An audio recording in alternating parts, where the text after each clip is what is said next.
All right. I am Siri Everett, and I'm from Red Wing. This morning, I actually went to the Wabasha Jason Lewis Town Hall, but I went as an observer because I was not given a ticket. I did request one for Wabasha. My mother also requested one for Wabasha, and so did my father, and we were all not given tickets.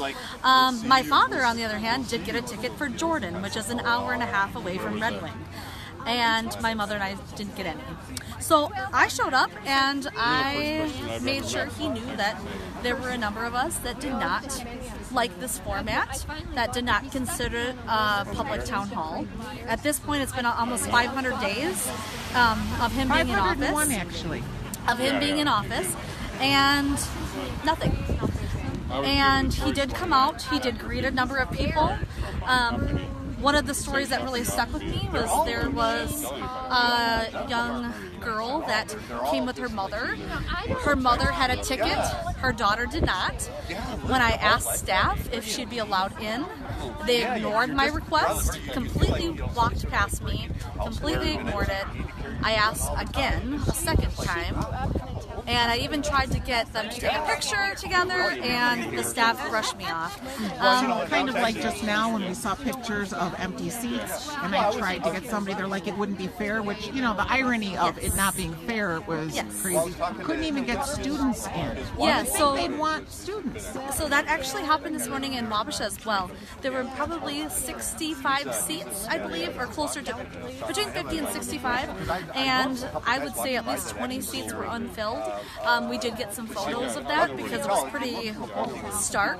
Another thing that was pretty telling, at least in my opinion, is there were 3 individuals that actually walked out of the event.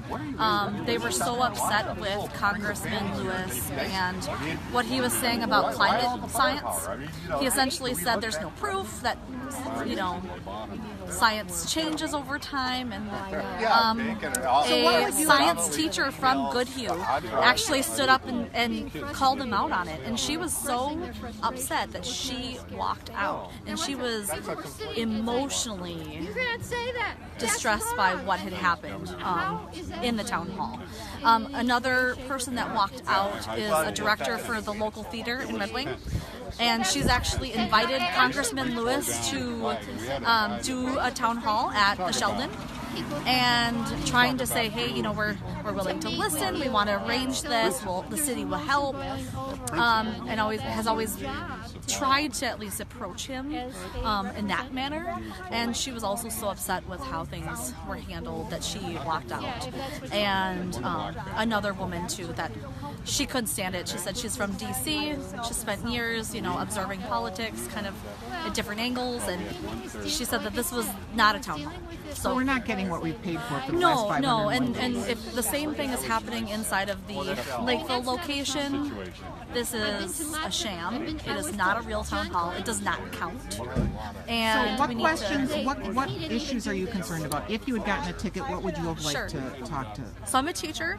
I'm a special education teacher, so I care about, you know, kids. I care about people with disabilities, and specifically, I wanted to know how, you know, what he would be willing to do to make sure that our schools are safe.